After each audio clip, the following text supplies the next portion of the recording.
سراج. ما قيل عن عزة النفس. أعشق في نفسي العناد، لأني لم أخلق لأركع إلا لرب العباد.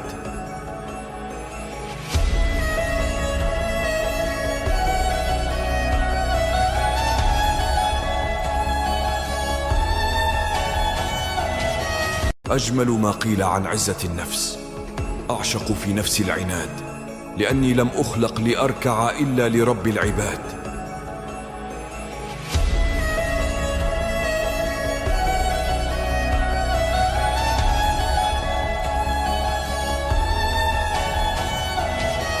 أجمل ما قيل عن عزة النفس.